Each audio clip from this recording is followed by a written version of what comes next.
on perd toute liberté. Les addictions, c'est ça. Hein. Personne n'oblige quelqu'un à picoler, à se droguer, à être dépendant de la technologie, des fringues, du pognon, etc. C'est donc bien par un acte de libre arbitre que les gens se mettent eux-mêmes dans une prison. Alors il y a des gens qui sont enfermés dans cette prison. Ouais. Quand dans le film Des hommes et des dieux, le frère Luc dit « Je suis un homme libre », ça veut dire que justement, il s'est tellement bien servi de son libre arbitre pendant 60 ans qu'il est devenu véritablement un homme libre. C'est-à-dire qu'il n'a plus de conditionnement qui l'empêche de prendre une décision. Que même si la police algérienne est emmerdante, que même si le terrorisme est aux portes du monastère, il est libre. Ouais. Alors, c'est ça qu'il faut faire comprendre à nos jeunes. Ça veut dire qu'ils ont imprescriptiblement un libre arbitre qui fait partie de leur nature humaine, mais ce n'est qu'un équipement. La liberté vient du bon usage de cet équipement, et l'esclavage vient du mauvais usage de cet équipement.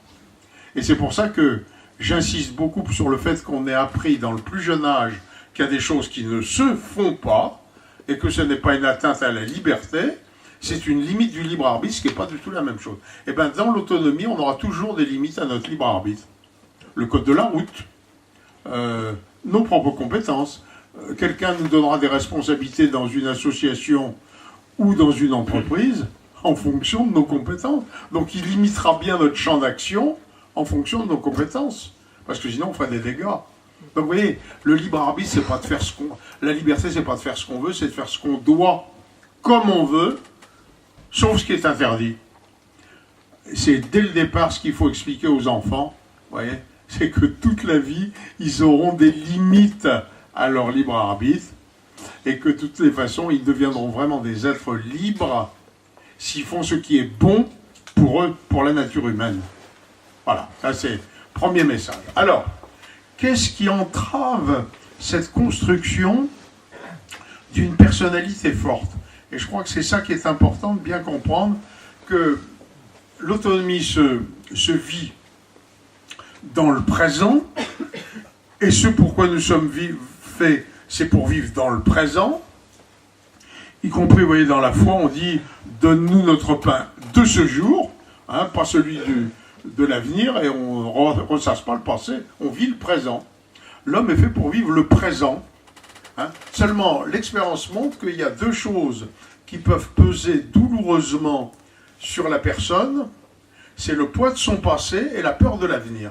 Et donc, c'est les deux points capitaux pour lesquels il faut faire très attention, je vous dis, entre l'âge de raison, parce que justement, l'âge de raison va permettre à l'enfant de comprendre ces mécanismes de peur ou ces mécanismes d'échec, hein, et donc on pourra l'aider à en sortir, hein, tandis qu'avant l'âge de raison, c'est pas possible. Donc c'est bien au moment de l'âge de raison qu'on commence cette éducation. Et donc, premier élément important, parce que ça, j'allais dire, ça obère beaucoup de nos, je vais dire, la personnalité de beaucoup de nos contemporains, hein, c'est l'échec qui pèse sur beaucoup de gens et qui leur fait perdre confiance en eux.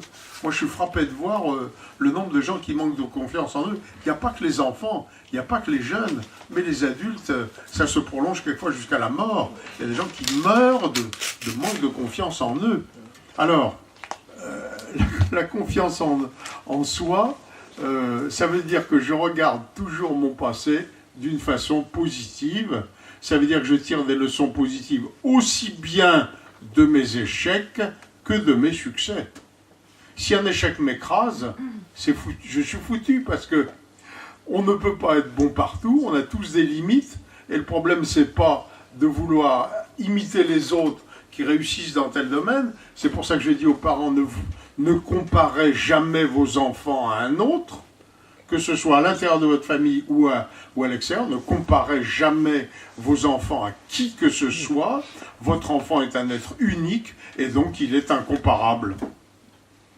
Oui, nous sommes tous des petits chefs-d'œuvre potentiels. Alors, des petits chefs-d'œuvre, c'est-à-dire qu'on a des limites.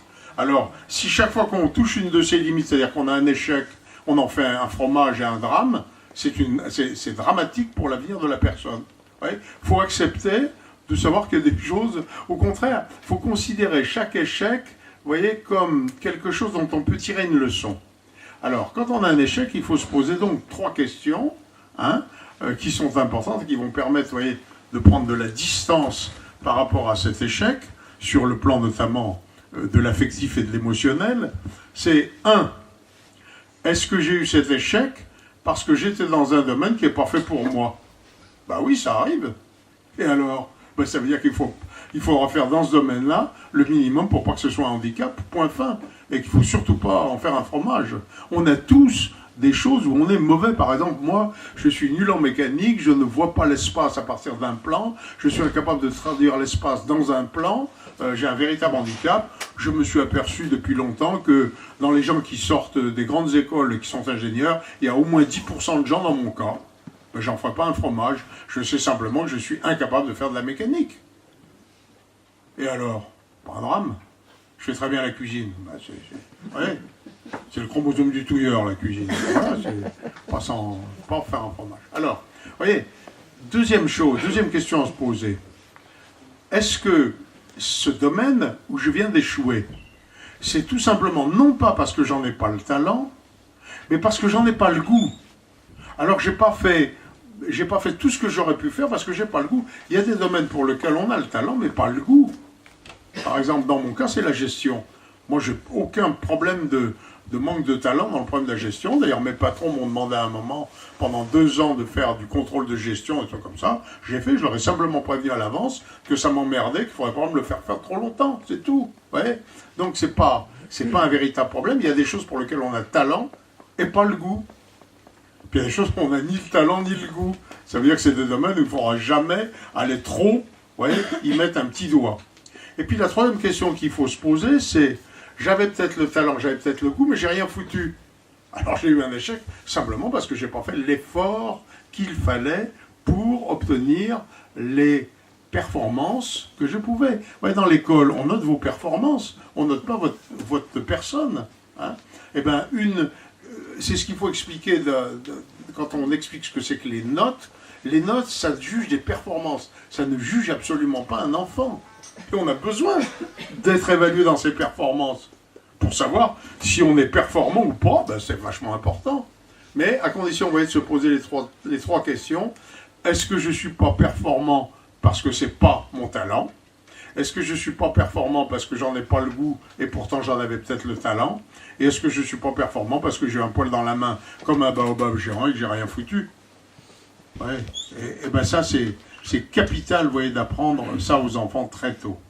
Alors, la deuxième chose qui est non moins capitale, c'est de les aider à se connaître. Ça, c'est capital. Vous voyez, le philosophe Socrate disait « Connais-toi toi-même » à ses disciples. Voilà un conseil qui n'a pas perdu une once